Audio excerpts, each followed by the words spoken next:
Hey everyone. So I don't look like JB. Okay, you've heard all of that before. Of course I don't. I'm the producer, Denzel Snipes, and I'm actually QB2 tonight. JB is on his way out to Japan. Probably should have landed by now. It's like a 16-hour flight. But this is Cubfidential. We have just started season 4. We're at the tail end of spring training. Not for the Cubs though. They've got a shortstop that's like a regular season, two regular season games in Japan. Then it's like right back to spring training, and then their season will start for real. It's like really weird. But no, we got a pretty good show for you guys, and it'll be a bit of a roundtable format. So bear with us. So I'm just gonna bring in our guys. Let's go ahead and bring them in. Oh, first of all, yes, you can catch us Wednesday nights at this time. You can follow us on X at Confidential. You can also follow us on Sideline Sports on YouTube, Facebook, X. We're also on DBTV, Stream TV. We're out in Atlanta on also on internet radio as well. Let's go ahead and bring the fellas in. We got Jason Chartrand in the house, and we also got the punter himself, Jacob Christner. What's going on, fellas? I didn't know we had Stone Cold Steve Austin here. Something like that. Maybe even Goldberg in the latter part of his career. Hey, with the full beard, you know that. Yeah, full bearded. The beard was grand and everything. That was Goldberg in the tail end of his career. And I see we have Val Venus's logo. Yeah, absolutely. Everyone's first thoughts when they first saw the logo, but we'll get right to it real quick. Let's see here. So on Monday, the Cubs defeated the Guardians 7-4. Right fielder Darius Hill stood out in my opinion. He was 2 for 2 with a home run. Jacob, what do you think, man? You know something? This is telling you something. This is what worries me. I'll say it worries. Love seeing the numbers. I've had I think 5 or 6 games with 10 runs already. You've had 10 runs scored. Only given up 1 with that. So it tells you something. But it always worries me because I always feel like you're going to get into the cold of April, go to Wrigley and stuff like that, and score 1 or 2 runs for the first 2 weeks. Yeah. So I'm hoping I'm wrong on something like that, and they keep hitting. But right now, here's the deal. I'm saying this. They're going from the warmth of Arizona to Chicago, where it gets cold. It gets cold till about May. Till about May, yeah. Yeah. So I'm looking. I like seeing this. Normally we'll see them at about 10-10 in the preseason or in the spring training. So I like seeing it. I like seeing Darius Hill getting the home runs. But most of all, I love seeing that they're scoring runs without the home run all the time. They had a 16-run game with 1 homer. Yeah, during the thing. So I love to see that a lot more often. So we'll have to go see. You know, it's just hope there's not a lot of. Remember I used to talk about the dead spots that you hit. Hopefully there aren't going to be too many of those. Yeah, absolutely. Jason, your thoughts about this game and Darius Hill? Any commentary you got? Yeah, I mean, let's not forget about Matt Shaw. Matt Shaw in that game had a stolen base, RBI, 2 for 2 also. So I kind of agree with Jacob about the whole production as far as them scoring lots of runs, and then beginning of the year they kind of slump off. I saw a post on Twitter today, or X, or whatever you want to call it nowadays. A person had posted to the same effect as that. The Cubs look good in spring training, but beginning of the year, they kind of slump off, you know. So, and it was also during the season last year where they were scoring lots of runs in 1 or 2 games in a row, and then all of a sudden they fell flat on their face and they score 1 or 2 runs. So we'll see which team comes out beginning of the year. Yeah, absolutely. I mean, you got to start hot. You really do. You have to start off hot, especially when you got the Brewers in your division, who has been winning the division by like 7, 8, 9, 10 games. Then you have the Reds, who are up and coming. I mean, that division, and then St. Louis, because they're St. Louis, they could explode any season. So and then you have the Pirates, who have Paul Skeens and little else. Yeah. Okay. So sorry to all the Pirates fans out there, but I'm going to tell you like this. You guys would be a dynasty if the MLB regular season was only 30 days. Dude, the first month of baseball, they look like one of the hottest teams. And then when 1 May hits, that's it. Lights out. Lights out.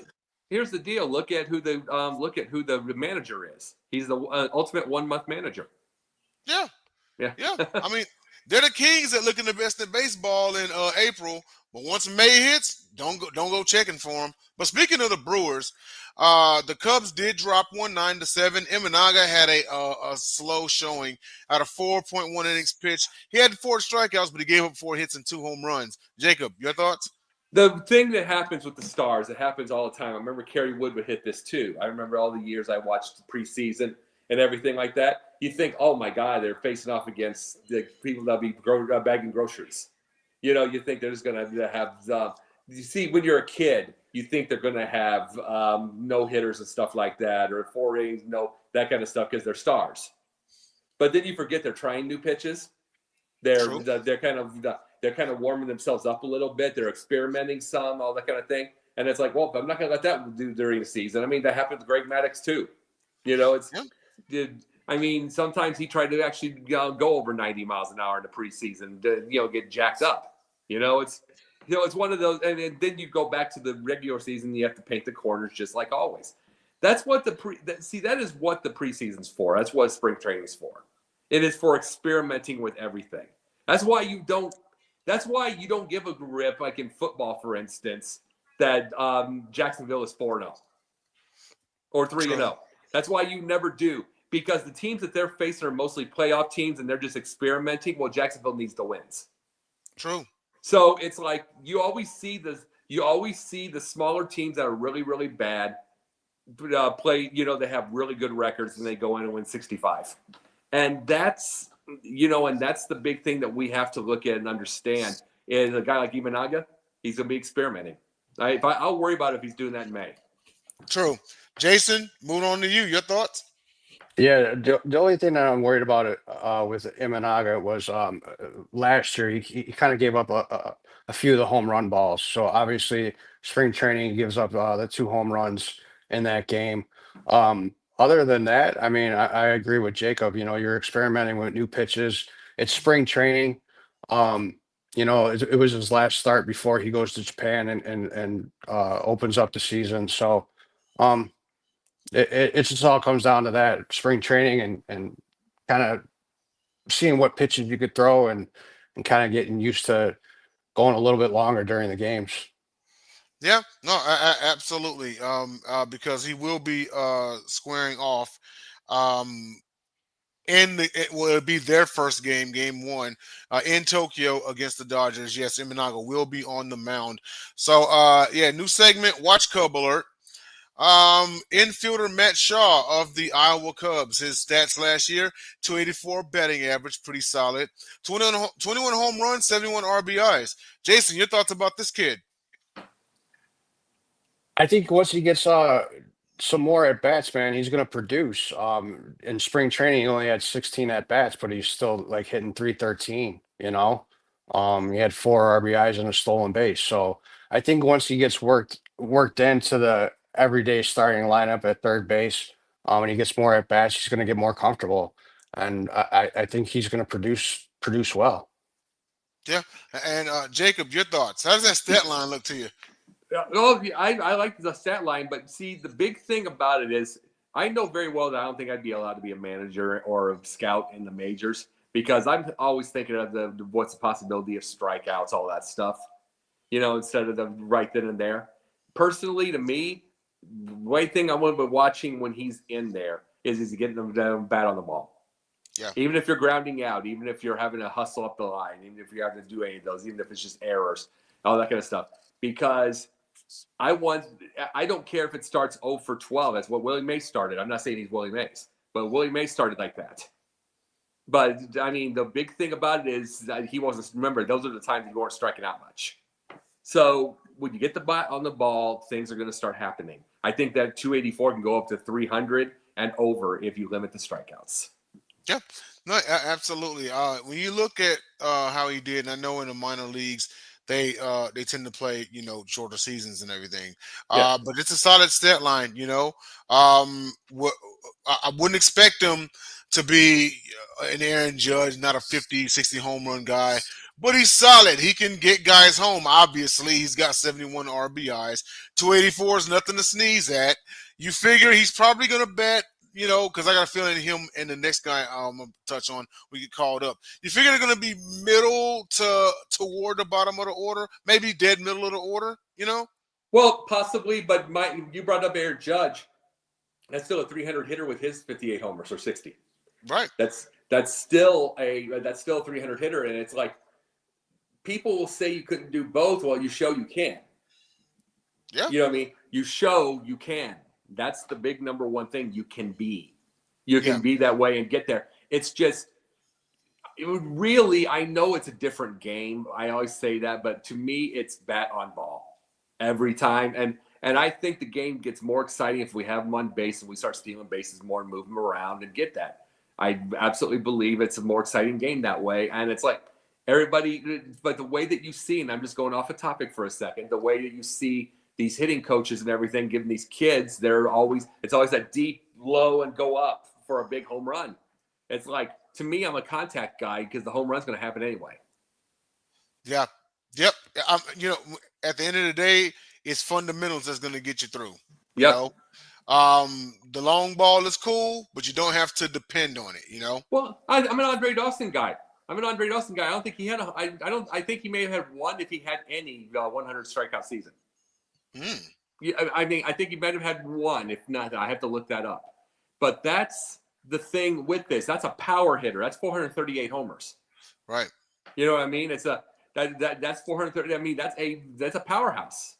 Yeah. That's a powerhouse, and he didn't hardly say. I mean, in comparison to now you're getting 36 strikeouts a month. That's all I'm saying is like, why? It's like you don't. The game is more exciting. Yeah, it's exciting with home runs and ESPN and TikTok and the big time deals. It is more exciting, but I think it's more exciting when people are on base too and moving around. Yeah, it is. It is absolutely because I'd rather watch PCA steal some bases and get on base and cause some chaos than home runs. Absolutely. Oh, yeah. PCA. Oh, are you kidding? Remember, he could be our Corey Patterson. Could. Mm-hmm. Could. Very well could. And are this Cubs for you this week? I know we touched on this guy last week. He was on our watch Cub alert. But second baseman James Trianto strikes again. 2 of 3 are running an RBI on Monday versus Cleveland in their victory. Jason, your thoughts on this kid? I haven't watched too many of the spring training games this year, so I've been kind of out of the loop.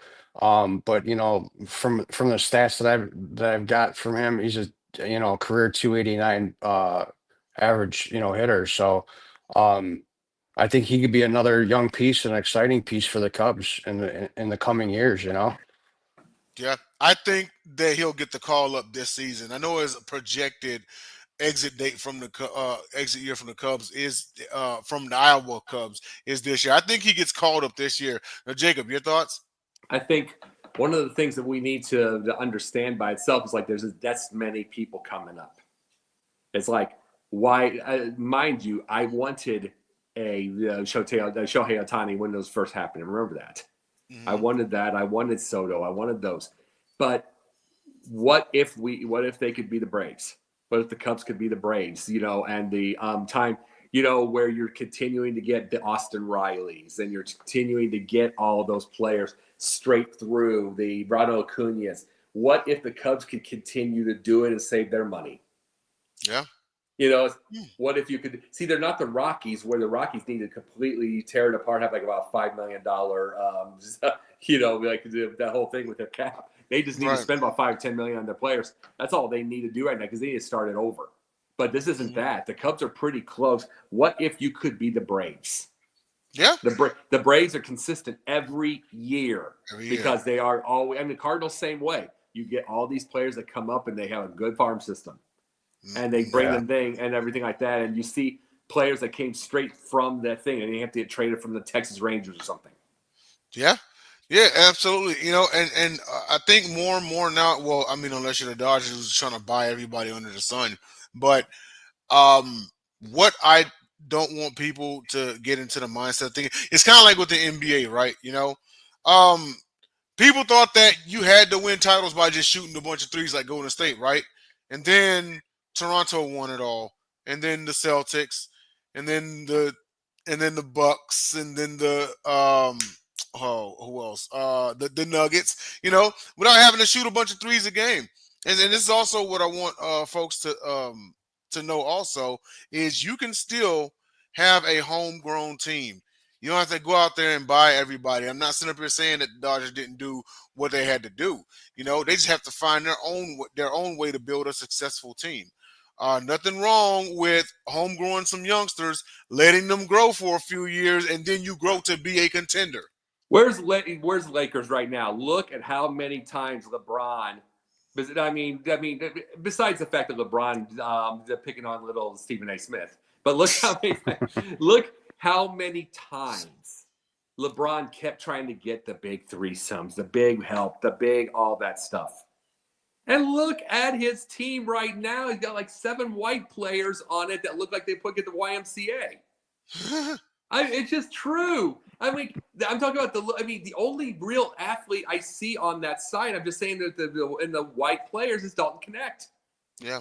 Everybody else, they look like they're a Lifetime or a YMCA in a league, but they're winning. They're winning because there's chemistry. They're shooting open threes, not just jacking up threes. They're getting the ball inside. They have sometimes 3 and 4 players with 4 assists.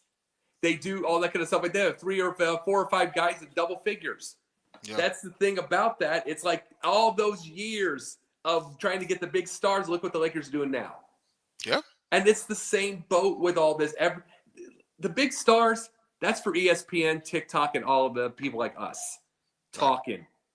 It's not but for the teams. If I'm running a team, I want what the Cubs are doing right now. And I want what the Braves do, and I want that consistency all the time. What the Denver Nuggets constantly do, go trying to get a ring and deal. Boston last year. Mm-hmm. I want to see that keep building, just keep building something. Because don't build for ESPN and for the pundits, even though my name's Pundit. Don't build for that. Build for the winner. Yep. And don't forget too I'm sorry to interrupt you, Denzel, you're good. The rankings for the farm system I think it came out like about a week ago, and the Cubs have the 8th ranked team for their farm system. So they're building, So it's just going to be, if that's what they have to do to break even, use the farm system to their advantage. Yeah, just imagine if like this year they steal a wild card, right? Then during the offseason, you get one like veteran, right? Someone that can help you kind of get over the hump. And then next year, Central champs. Yeah. As long as you just go like every single year to keep it like the Cubs, if the Cubs would get to a playoff series and lose, that's still a step up, considering that they won 83 games last year and they were in it and then they trailed off. You know what I mean? Yeah. But if they can win 90, get a wild card, and if they lose in a wild card series, hey, it's still a step up. You're still right there. They can finish 2 back of the Brewers or whoever, but you're still, you're at the doorstep just about. Well, there will be a pressure. I'm going to admit this part. I'm just saying, not on us because of the Cubs, because that's a step up for the team. But it's going to be pressure on Craig Counsell because it's all he did in Milwaukee. Get to that step and then knock, and then not make it. Because Counsell's a great manager. He really did pretty well last year, but he hasn't gone over that top. No, he's not. And the crazy part about it is the new manager they got right now almost knocked out the Mets last year. Yeah.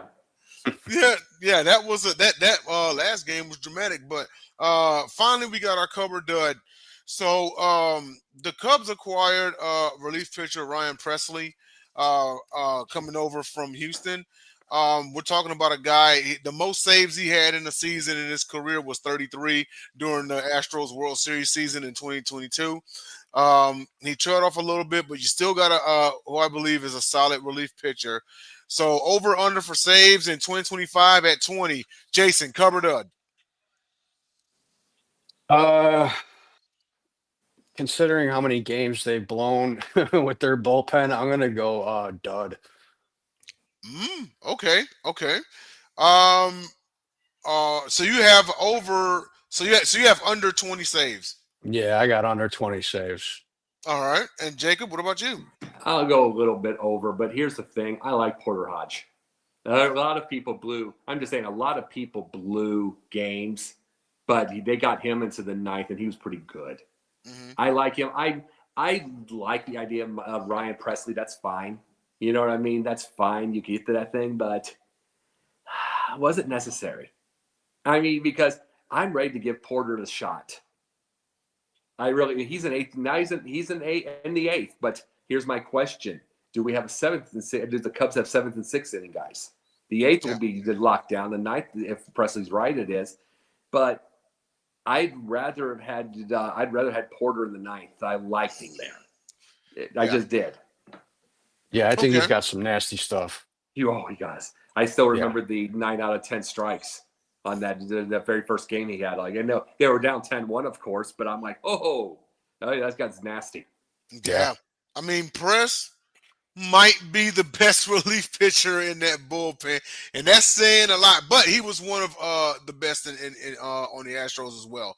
What I'm do gonna you think, go. Mr. Astro? I'm going to go Cub. I'm going to say over, but right at 21. Nothing All right. ridiculous. He's going to be right at 21. I Do you think think he's got nasty stuff? Do you think Presley has nasty stuff? uh, have you seen the Cubs bullpen last year? Yeah. What? How could you get worse, really? Right. Cubs My should main have thing won is, 90, 95 games if it wasn't for that bullpen. I know Yeah. that. It's like, no, like I said, though, it's like I never had it. Porter Hodge blew a couple of close ones, like the 3-2 games or whatever, but he didn't give up 5-6 runs like some of the people were, like we were getting. He had some pretty nasty stuff last year. And I'm like, I'm all I'm saying is like, could have used one more sixth hitter, fourth hitter, whatever. Could have used, could have gotten a utility guy, anything. I'm not sure why. Okay, he's here. Cool. I'm not going to go against Presley. I'm not acting like it's Caleb Williams. Right. I know, right? I'm not acting like that. But, I mean, it's like. And between the two, Presley might have the better arm, but go ahead. Possibly, but I'm just saying, I'm just like at a why. I'm like, I hope it works out. I'm not hating on it. I'm just like, it wasn't like that when Porter was in there. It wasn't like there was a whole heck of a lot of danger. Right. I mean, a lot of other pitchers, there was danger. Yeah. It was, but I mean, the Cubs have definitely made some moves and everything. We'll see how everything shakes out, especially with that bullpen. That was the biggest thing to me, and we talked all season, last season about it. But that's our show. I know Jake's got to get going to the South Florida Tribune. Jason, once again, it's been a pleasure. Everybody, tune in. Sideline Sports Network, YouTube, Facebook, X, DBTV, Stream TV, and we will see you all next week. I think JB will be back if he hasn't been kidnapped by the Yakuza or anything like that. But now the dude gambles. It could easily happen. It could happen. It very well could. We might have to send a team over there to go and. No. Deb will definitely take care of it. Yes, I hope she's a fourth degree damn black belt. Yeah. But hey, everyone, that's our show. Thanks to everybody for tuning in. We'll see you next week.